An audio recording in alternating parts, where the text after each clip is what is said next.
Okay,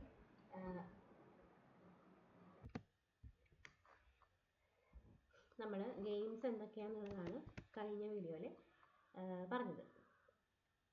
അതായത് ഗെയിംസിനെ കുറിച്ചിട്ടുള്ള എന്താണ് ഗെയിം എന്നും ഗെയിംസിനെ കുറിച്ചിട്ടുള്ള പ്രോപ്പർട്ടീസ് അതൊക്കെ നമ്മൾ എന്ത് ചെയ്തു കഴിഞ്ഞ വീഡിയോയിൽ പറയുണ്ടായി. ഇനി നമ്മളതിൽ നമുക്ക് പഠിക്കാം. ലാസ്റ്റ് ഒരു പോയിന്റ് പറഞ്ഞിട്ടുണ്ടായിരുന്നു, നമ്മൾ n പേഴ്സൺസ് ആണ് കളിക്കുന്നതെങ്കിൽ n പേഴ്സൺ ഗെയിം എന്നാണ് പറയുക. ഇനി അവർക്ക് ഓരോരുത്തർക്കും ഓരോ പേ ഓഫ് കിട്ടും. ആ പേ ഓഫിൻ്റെ സമ്മ് 0 ആണെങ്കിൽ അതിനെ സീറോ സം ഗെയിം എന്ന് പറയുന്നു പറഞ്ഞു. അപ്പോൾ n പേഴ്സൺസിന് ഓരോ പേ ഓഫ് ഉണ്ട്, അവരുടെ സമ്മ് 0 ആണെങ്കിൽ അതിനെ സീറോ സം ഗെയിമാണ്. അപ്പോൾ അതിനൊരു പെർട്ടിക്കുലർ ടൈപ്പ് ഓഫ് ഗെയിമാണ് മെട്രിക്സ് ഗെയിം അല്ലെങ്കിൽ റെക്ടാങ്കുലർ ഗെയിം എന്ന് പറയും. രണ്ട് പേരുണ്ട്, മെട്രിക്സ് അല്ലെങ്കിൽ റെക്ടാങ്കുലർ ഗെയിം. അപ്പോൾ മെട്രിക്സ് ഗെയിം എന്ന് പറഞ്ഞു കഴിഞ്ഞാൽ അതൊരു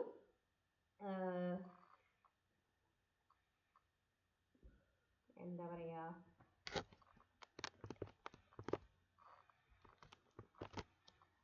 സീറോ സം ഗെയിമാണ്. അതായത് ഒരു സീറോ സം 2 പേഴ്സൺ ഗെയിമാണ്. ഓക്കെ, അപ്പോൾ സീറോ സം 2 പേഴ്സൺ ഗെയിം എന്ന് വെച്ചാൽ എന്താ, 2 പേഴ്സൺസ് ആണ്, അതായത് 2 പേരാണ് ഗെയിമിൽ ഇൻക്ലൂഡഡ് ആയിട്ടുണ്ടായിരിക്കുക. അവരുടെ രണ്ടുപേരുടെയും പേ ഓഫ് ആഡ് ചെയ്ത് നമുക്ക് 0 കിട്ടണം. സീറോ സം എന്ന് പറഞ്ഞതാണല്ലോ, സം ഓഫ് പേ ഓഫ് 0 കിട്ടണം. ആൻഡ് 2 പേഴ്സൺ ഗെയിം എന്ന് പറഞ്ഞാൽ 2 പേരാണ് ഇതിൽ പങ്കെടുക്കുന്നത്. ഇനി ഇതിന് റെക്ടാങ്കുലർ ഗെയിം അല്ലെങ്കിൽ മെട്രിക്സ് ഗെയിം എന്ന് പറയാൻ കാരണം പ്രത്യേകിച്ച് ഒന്നുമില്ല. നമുക്ക് ആ ഒരു ഗെയിമിൻ്റെ പേ ഓഫിന് നമുക്ക് ഒരു മെട്രിക്സ് ഫോമിലേക്ക് കൺവേർട്ട് ചെയ്ത് എഴുതാൻ പറ്റും. ഒരു മെട്രിക്സ് ഫോമിൽ റെപ്രസെൻറ്റ് ചെയ്യാൻ പറ്റുന്നത് കൊണ്ടാണ് അതിന് മെട്രിക്സ് ഗെയിം എന്ന് പറയുന്നത്. അപ്പോൾ ഫോർ എക്സാമ്പിൾ നമുക്ക് 2 പേഴ്സൺ ഗെയിം ആയതുകൊണ്ട് 2 പേഴ്സൺ ആണുള്ളത്. സോ നമ്മൾ സപ്പോസ് ചെയ്യുക P1 P2 ആണ് നമ്മുടെ കളിക്കുന്ന 2 പേരെന്ന് വിചാരിക്കാം. സോ P1ൻ്റെ നമുക്ക് ചാൻസസ് അല്ലെങ്കിൽ എന്താ പറയുക, ഓപ്പർച്യൂണിറ്റി ചാൻസസ് ഇല്ലേ, നമ്മൾ പറഞ്ഞല്ലോ ഓരോരുത്തർക്കും ഓരോ ചോയ്സസ് ഉണ്ടെന്ന്. അപ്പോൾ P1ന് m ചോയ്സസ് ഉണ്ട്, 1 2 എക്സെട്ര m ചോയ്സസ് ആണ് P1നുള്ളത്. അതേപോലെ P2ന് നമുക്ക് n ചോയ്സസ് കൊടുക്കാം, 1 2 എക്സെട്ര n ചോയ്സസ്. മൂവ്സിനുള്ള ചോയ്സസ് ആണ്, m ചോയ്സസ് ഉണ്ട്, P2ന് n ചോയ്സസ് ഉണ്ട്. സോ നമുക്ക് എന്ത് ചെയ്യാം, ഈ ഒരു P1നും പേ ഓഫ് കിട്ടും, P2നും പേ ഓഫ് കിട്ടും. നമുക്ക് ഇതിനൊരു മെട്രിക്സ് ആയിട്ട് എങ്ങനെയാണ് റെപ്രസെൻറ്റ് ചെയ്തത് നോക്കാം. നമ്മൾ എന്ത് ചെയ്യും, P1നെ ഇവിടെ ലെഫ്റ്റ് സൈഡിൽ കൊടുക്കും ആൻഡ് P2നെ മേലിൽ, ഇങ്ങനെയാണ് കൊടുക്കുക. ദെൻ ഇവിടെ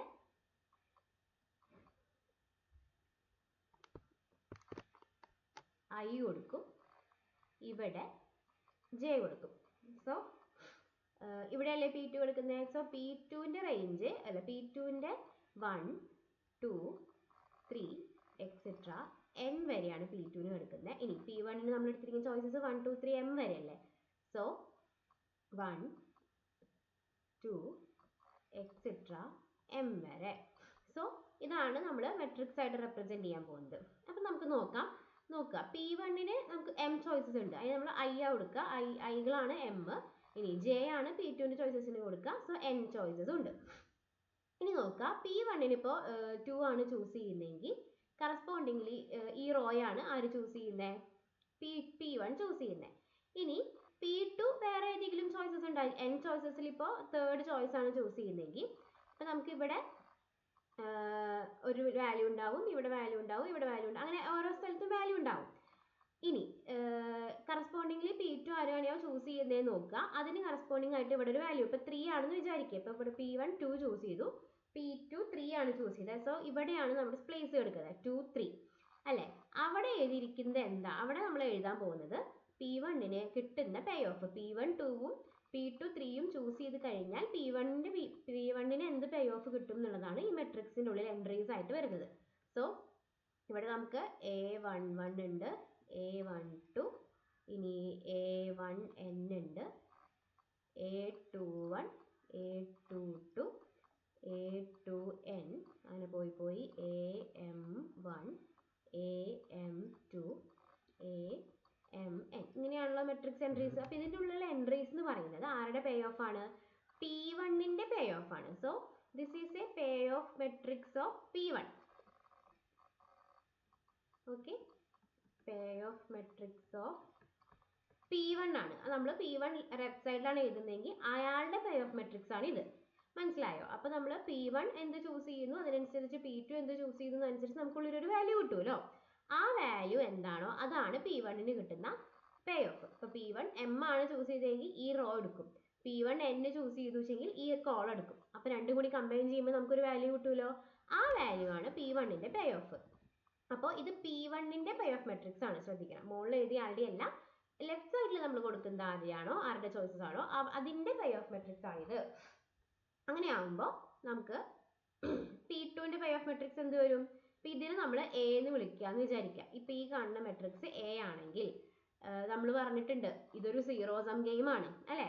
അപ്പം P1ന് എന്ത് പേ ഓഫ് കിട്ടുന്നോ അതും P2ന്റെ പേ ഓഫും കൂടി ആഡ് ചെയ്യുമ്പോൾ നമുക്ക് ആൻസർ എന്ത് കിട്ടണം? 0 കിട്ടണം, വേണ്ടേ? അപ്പോൾ പേ ഓഫ് മെട്രിക്സ് ഓഫ് P2 എന്ത് വരും? പേ ഓഫ് മെട്രിക്സ് ഓഫ് P2 എന്ന് പറയുന്നത് എന്ത് വരണം? -A വരണം. എന്നാലല്ലേ ഇതിന്റെ രണ്ടും കൂടി ആഡ് ചെയ്യുമ്പോൾ നമുക്ക് എന്ത് കിട്ടുള്ളൂ? 0 ആൻസർ കിട്ടുള്ളൂ. സോ അങ്ങനെയാണ് നമ്മുടെ മെട്രിക്സ് റെപ്രസെൻറ്റേഷൻ. സോ ഇതിന് നമുക്ക് എന്ത് ചെയ്യും? നമ്മൾ രണ്ടുപേരുടെയും പേ ഓഫിന് ഒരു മെട്രിക്സ് ആയിട്ട് റെപ്രസെന്റ് ചെയ്ത കാരണം നമ്മൾ ഇതിനെ മെട്രിക്സ് ഗെയിം അല്ലെങ്കിൽ റെക്ടാങ്കുലർ ഗെയിം എന്ന് പറയാം. ഓക്കെ ആയല്ലോ. ഇനി നമുക്കൊരു എക്സാമ്പിൾ വെച്ച് നോക്കാം. ഇപ്പോൾ ഇത് നമ്മൾ ജനറലി പറഞ്ഞതാണല്ലോ. അപ്പോൾ നമുക്കിനി ജസ്റ്റ് ഒരു എക്സാമ്പിൾ നോക്കി നോക്കാം കേട്ടോ.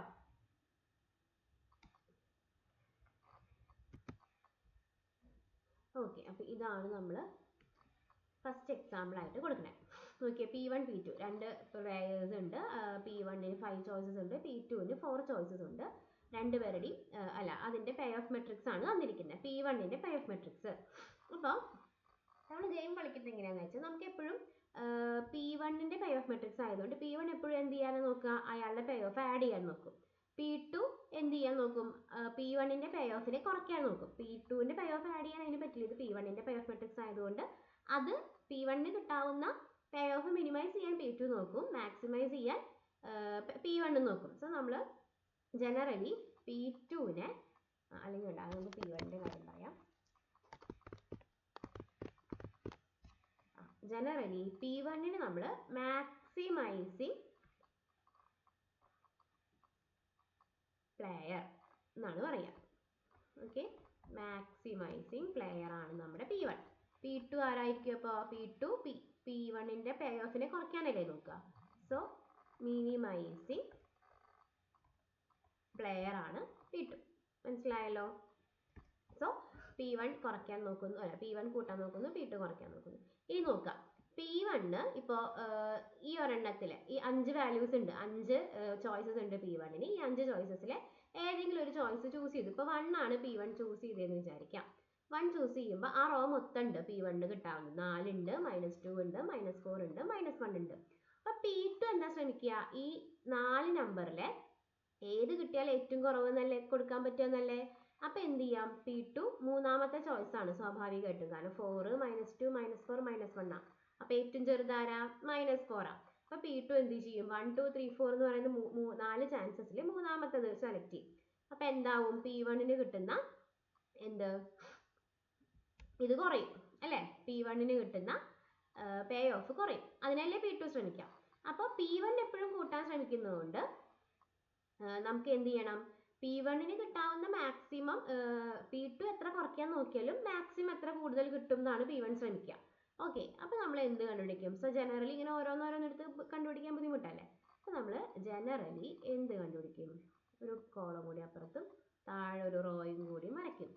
ഇവിടെ ജെകളിൽ അല്ലേ, ജെകളിൽ എന്ന് പറയുമ്പോൾ എന്താ വേണ്ടത്? മിനിമ കണ്ടുപിടിക്കണ്ടേ. കാരണം P2 ആണ് ജെ സെലക്ട് ചെയ്യുന്നത്. P2 ജെ സെലക്ട് ചെയ്യണമെങ്കിൽ P2ന് അതിൻ്റെ മിനിമം കിട്ടിയാലാണ് നടക്കുക. ഓക്കെ, അപ്പോൾ മിനിമം ജെകൾ കാണും. ഓരോ റോയും എടുത്ത് അതിൽ ഏറ്റവും മിനിമം ആരാന്ന് കണ്ടുപിടിച്ച് വെക്കും. അപ്പോൾ ഇതിലെടുത്ത് ആരാ? -4 ആണ് ഏറ്റവും ചെറുത്. അടുത്തതിൽ -1, അടുത്തതിൽ -2, അടുത്തതിൽ -3, അടുത്ത റോയിൽ -3. ഇതാണ് മിനിമങ്ങൾ അല്ലേ. ഈ മിനിമം ജെ നോക്കുമ്പോൾ അപ്പോൾ എന്തായാലും P2 ഈ വാല്യൂസിൽ ആരെങ്കിലും എന്തായാലും സെലക്ട് ചെയ്യുള്ളൂ. P1 ഇതിൽ ഏത് റോ സെലക്ട് ചെയ്തിട്ടും കാര്യമില്ല, P2 ആ റോകളിൽ ഏറ്റവും മിനിമം എടുക്കുള്ളൂ. അപ്പോൾ P2 എടുക്കാവുന്ന എല്ലാ മിനിമങ്ങളും നമ്മൾ എഴുതി വെച്ചിട്ട് അതിലത്തെ മാക്സിമം ആരാണോ അയാളെയാണ് P1 സെലക്ട് ചെയ്യാൻ നോക്കുക.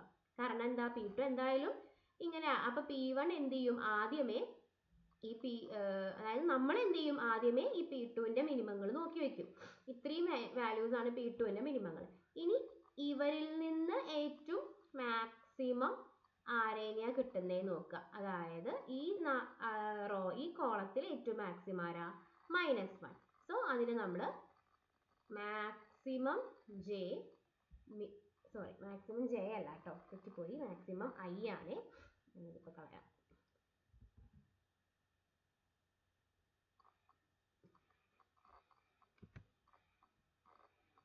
ഇവിടെയും ഐ ആണ്.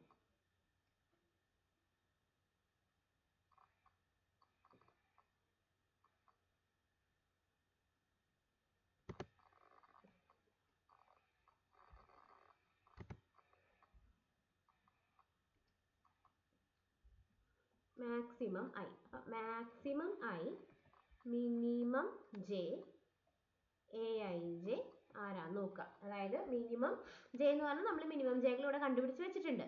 അതിന്റെ മാക്സിമങ്ങൾ ആരാണ്, അപ്പം ഇവിടുത്തെ ആരാണോ അതാണ് നോക്കണ്ടേട്ടോ ഇവിടെ. എന്നിട്ട് അതിലെ മാക്സിമം, അപ്പൊ മിനിമം ജെകൾ ഓൾറെഡി കണ്ടുപിടിച്ച് വെച്ചിട്ടുണ്ട്. അതിലത്തെ മാക്സിമം ആരാ, -1 ആണ്. അപ്പൊ ഇത് P1ന്റെ ഭാഗത്ത് ചിന്തിക്കുമ്പോൾ, കാരണം P2 എന്തായാലും മിനിമങ്ങളെ സെലക്ട് ചെയ്യുള്ളൂ.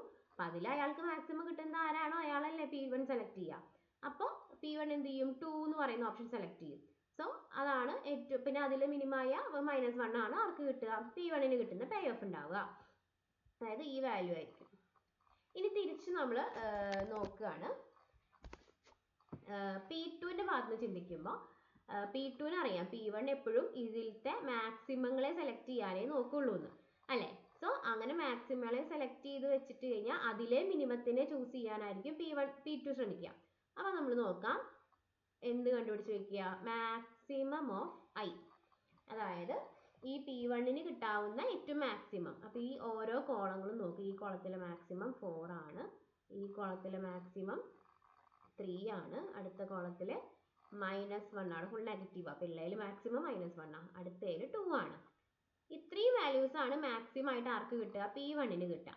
അതിലെ മിനിമം കിട്ടണത് ആരേനെയാണോ അയാളേനെ ആര് ചൂസ് ചെയ്യുള്ളൂ, P2 ചൂസ് ചെയ്യുള്ളൂ അല്ലേ. അപ്പൊ നമുക്ക് എന്ത് കണ്ടുപിടിക്കാം, മാക്സിമം ഐകൾ ഓൾറെഡി കണ്ടുപിടിച്ച് വെച്ചിട്ടുണ്ട് P1. അതിലെ മിനിമം ജെനെ ആര് ചൂസ് ചെയ്യും, നമ്മുടെ P2 ചൂസ് ചെയ്യും. അപ്പൊ ഈ 4 മിനിമം ജെ കിട്ടുന്ന ആള് ആരാ, -1. ഈ 4 മിനിമം ആരാ, -1. സോ P2 എത്ര മിനിമൈസ് ചെയ്യാൻ നോക്കിയാലും P1 അതിന്റെ മാക്സിമം അല്ലേ കണ്ടുപിടിച്ച് വെച്ചേക്കണേ. ആ മാക്സിമത്തിൽ നിന്നല്ലേ P2ന് മിനിമം എടുക്കാൻ പറ്റുള്ളൂ. അപ്പൊ ഈ മൊത്തം മാക്സിമത്തിലെ മിനിമം P2 കൊടുക്കുന്നത് -1 ആണ്. അപ്പൊ എന്ത് വന്നു നോക്കിയേ, ഇവിടെ രണ്ട് ഭാഗത്തുനിന്ന് ചിന്തിച്ചാലും P1 ആർഗ്യുമെന്റ് നോക്കിയാലും P2ന്റെ ആർഗ്യുമെന്റ് നോക്കിയാലും സെയിം പേ ഓഫ് തന്നെയാണ്. അപ്പൊ അതായത് ഈ -1 എന്നുള്ള പേ ഓഫ് എന്തായാലും മാർക്ക് കിട്ടും, P1ന് കിട്ടും എന്നുള്ള കാര്യം ഉറപ്പായി. കാരണം എന്താ, രണ്ട് ഭാഗത്തുനിന്ന് ചിന്തിച്ചാലും P1 maximum of minimum AIJ നോക്കിയാലും -1 ആണ്, minimum J of maximum AIJ നോക്കിയാലും -1 ആണ്. സോ രണ്ട് ഭാഗത്തുനിന്ന് ആർഗ്യുമെന്റ് വന്നാലും സെയിം പേ ഓഫ് തന്നെയാണ് ആർക്ക് കിട്ടുന്നത്, P1ന് കിട്ടുന്നത്. അല്ലെങ്കിൽ P1ന് കിട്ടുന്നത്, കാരണം ഇത് P1ന്റെ പേ ഓഫ് മെട്രിക്സ് ആണല്ലോ. ഇനി നമുക്ക് എന്ത് ചെയ്യാൻ നോക്കാം, ഇതല്ലാത്തൊരു എക്സാമ്പിളും കൂടി നോക്കാം, എന്നിട്ട് നമുക്ക് ജനറലി കുറച്ച് കാര്യങ്ങൾ പറയാം. ഓക്കെ, അപ്പോൾ നമുക്ക് ഇപ്പം നമ്മൾ രണ്ടും സെയിം പേ ഓഫ്, രണ്ട് ഭാഗത്തുനിന്നും ഒരേ പേ ഓഫ് കിട്ടുന്ന എന്താണ് പഠിച്ചത്, മെട്രിക്സ് ആണ് നോക്കിയത്. ഇനി നമുക്ക് അങ്ങനെ അല്ലാത്തൊരു ഗെയിമും കൂടി അടുത്ത എക്സാമ്പിൾ നോക്കാം. ഓക്കെ, അപ്പോൾ എക്സാമ്പിൾ 2, രണ്ടാമത്തെ എക്സാമ്പിൾ കേട്ടോ. എക്സാമ്പിൾ 2, നേരത്തെ എക്സാമ്പിൾ 1 ആയിരുന്നു, ഇനിയിപ്പോൾ എക്സാമ്പിൾ 2. നമുക്ക് രണ്ട് പ്ലെയേഴ്സ് തന്നെയാണ്. ഇവിടെ P2 ഉണ്ട്, P1 ഉണ്ട്. P1ന്റെ പേ ഓഫ് മെട്രിക്സ് ആണ്.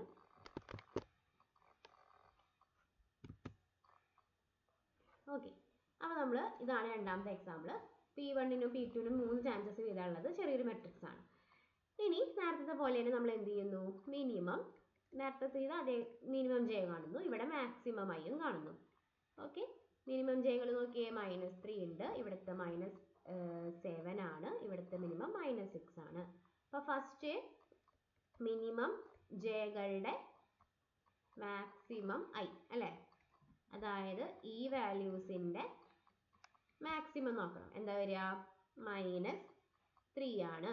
ഇനി തിരിച്ച് മാക്സിമം ഐകളുടെ minimum J of maximum I AIJ എന്ത് വരും നോക്കിയേ. ആദ്യം ഇതിൻ്റെ മാക്സിമങ്ങൾ കണ്ടുപിടിക്കണം. 5, ഈ കോളത്തിൽ 4, അടുത്ത കോളത്തിൽ 7.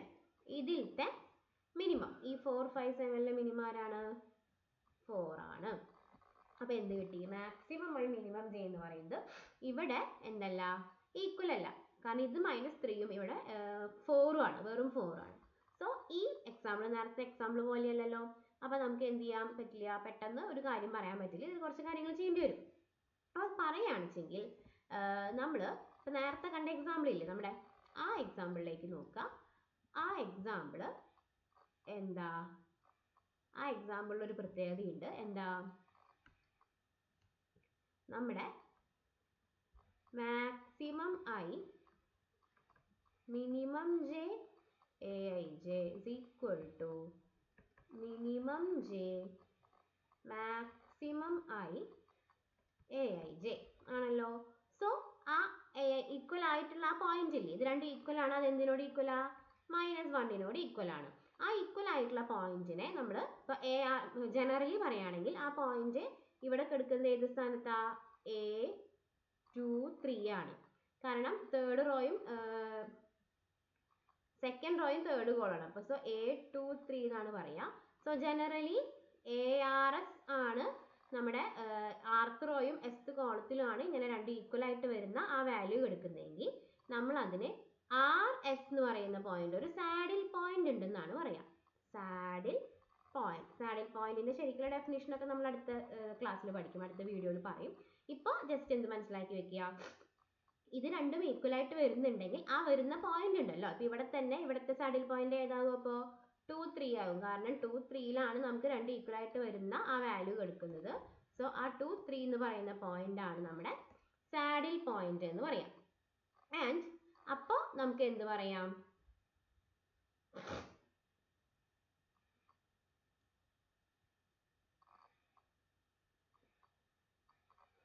ആ വാല്യൂ, അതായത് ഈ ARSൽ കിടക്കുന്ന വാല്യൂ ഇവിടെ എന്താ? -1 അല്ലേ? ഈ -1 ആണ് നമുക്ക് വാല്യൂ ഓഫ് ദ ഗെയിം. അതാണ് നമുക്ക് കണ്ടുപിടിക്കേണ്ടത് ശരിക്കും പറഞ്ഞാൽ. ഇതാണ് ഈ -1 ആണ് നമ്മുടെ വാല്യൂ ഓഫ് ദ ഗെയിമിൻ്റെ വാല്യൂ. അപ്പോൾ കാരണം എന്താ, രണ്ട് ഭാഗത്തുനിന്ന് ആർഗ്യുമെന്റ് ചെയ്താലും P1ന് കിട്ടാൻ പോകുന്ന പേ ഓഫ് ആണ് ഈ -1. സോ അതാണ് നമ്മുടെ വാല്യൂ ഓഫ് ഗെയിം. ശരിക്കും വാല്യൂ ഓഫ് ഗെയിം കണ്ടുപിടിക്കുക എന്നുള്ളതാണ് ഈ മെട്രിക്സ് തിയറി അല്ലെങ്കിൽ ഗെയിം തിയറിയുടെ മെയിൻ ലക്ഷ്യം. അപ്പോൾ ഇങ്ങനൊരു എക്സാമ്പിൾ തന്നിട്ട് വാല്യൂ ഓഫ് ഗെയിം കണ്ടുപിടിക്കാനൊക്കെ ആയിരിക്കും വരിക. അപ്പോൾ നമ്മൾ ആദ്യം തന്നെ നോക്കേണ്ടത് ഇത് രണ്ട് ഈക്വൽ ആണോ? ഇത് രണ്ട് ഈക്വൽ ആണെങ്കിൽ ആ ഈക്വൽ ആയിട്ടുള്ള വാല്യൂ ഉണ്ടല്ലോ, അവിടെ ഒരു സാഡിൽ പോയിന്റ് ഉണ്ടെന്ന് പറയാം. ആൻഡ് അവിടെയുള്ള വാല്യൂ ഏതാണോ, ഇപ്പോൾ ഇവിടെ -1 അല്ലേ ഈക്വൽ ആയിട്ട് വന്നാൽ, അതാണ് നമ്മുടെ വാല്യൂ ഓഫ് ദ ഗെയിം. പക്ഷേ അടുത്ത കാര്യത്തിൽ നമുക്കത് പറയാൻ പറ്റുമോ? നെക്സ്റ്റ് എക്സാമ്പിൾ നോക്കിയേ. ആ എക്സാമ്പിൾ നമുക്കത് പറയാൻ പറ്റില്ല. കാരണം ആ എക്സാമ്പിളിൻ്റെ പ്രത്യേകത എന്താ? അവിടെ ഇങ്ങനെ ഒരു സാഡിൽ പോയിന്റ് ഇല്ല. രണ്ട് ഈക്വൽ ആയിട്ട് വന്നാലല്ലേ സാഡിൽ പോയിന്റ് കൊടുക്കാൻ പറ്റുള്ളൂ. ഇവിടെ സാഡിൽ പോയിന്റ് ഇല്ലാത്തത് കൊണ്ട് നമുക്ക് പിന്നെയും കുറേ എന്താ പറയുക 2-3 തിയറംസ് ഒക്കെ പഠിക്കാനുണ്ട്. അത് കഴിഞ്ഞിട്ട് നമുക്ക് അതെങ്ങനെ സോൾവ് ചെയ്യാമെന്നുള്ളത് പഠിക്കാം. ഓക്കെ, അപ്പോൾ നമ്മൾ ഇത്രയും മെട്രിക്സ് ഗെയിം എന്താണെന്നുള്ളതും അതെങ്ങനെ റെപ്രസെൻറ്റ് ചെയ്യും, പേ ഓഫ് മെട്രിക്സ് എങ്ങനെ തരും, അത് കഴിഞ്ഞ് വാല്യൂ ഓഫ് ദി ഗെയിം കണ്ടുപിടിക്കാൻ, രണ്ടുപേരുടെയും പേ ഓഫ് സെയിം ആവുമ്പോൾ ഉള്ള വാല്യൂ ഓഫ് ദി ഗെയിം കണ്ടുപിടിക്കാനോ സാഡിൽ പോയിന്റ് ഉണ്ടോ ഇല്ലയോ എന്ന് നോക്കാനൊക്കെയുള്ള കാര്യങ്ങളാണ് പഠിച്ചത്. ഓക്കെ ആണല്ലോ? ഇത്രയും കാര്യങ്ങൾ നമ്മൾ ഈ വീഡിയോയിൽ. അപ്പോൾ ഇനി അടുത്തതിൽ നമുക്ക് എന്ത് ചെയ്യാം, ഒപ്റ്റിമൽ സ്ട്രാറ്റജി അല്ലെങ്കിൽ വാല്യൂ ഓഫ് ദി ഗെയിം കണ്ടുപിടിക്കുന്നതിന് മുമ്പായിട്ട് കുറച്ച് തിയറംസ് ഉണ്ട്. സാഡിൽ പോയിന്റ് എന്താണെന്നുള്ള ഡെഫിനിഷൻ ഉണ്ട്, തിയറംസ് ഉണ്ട്. അതൊക്കെ നമുക്ക് അടുത്ത വീഡിയോയിൽ നോക്കാം കേട്ടോ.